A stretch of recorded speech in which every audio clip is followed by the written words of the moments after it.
So take me back to you being a kid. Yeah. What's your first memories of I love history? It was definitely when I read the book Little House on the Prairie, or I think it was the first one in that series, Little House in the Big Woods, when I was about 6 years old.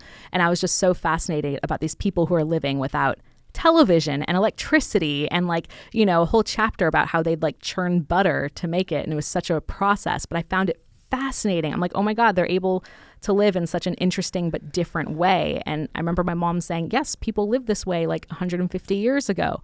And it just blew my mind. So I was just really curious about all kinds of things back then. And as I went through elementary school, learning a lot about Native Americans, which we do here in California, because Southern California is Chumash land, basically, I found that really fascinating about Native Americans and the horrible things that happened to them because of white settlers, such as, disease and kind of taking over tribal lands. But I found that history really fascinating.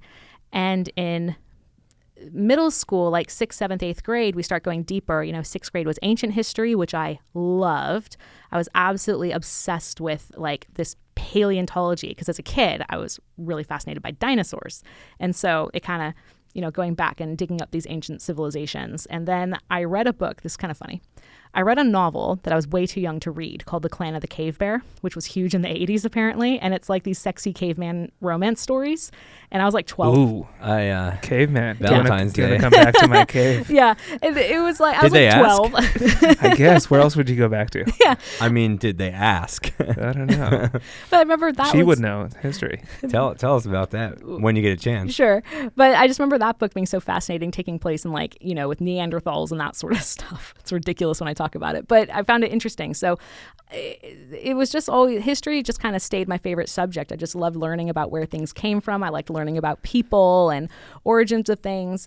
But it's interesting because at the same time, I always really loved my science class. That was my other favorite. And I was really fascinated with diseases after my high school bio teacher read us the first chapter of the book The Hot Zone, which is about Ebola.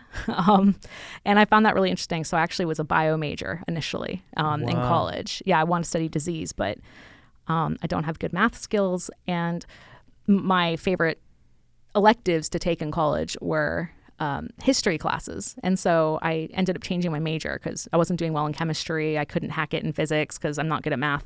And I was like, well, I'll change my major to my other favorite subject, history, which I actually like more than biology. So I just kind of kept going with it. I just absolutely love learning It's about just your thing. I could anything. tell you light up when you talk about it. Yeah, no, I just love it. It's so interesting. I love teaching it.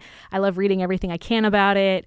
I have my specialty, but, I took as many diverse classes as I possibly could during my undergrad and my master's because it's just such a cool subject.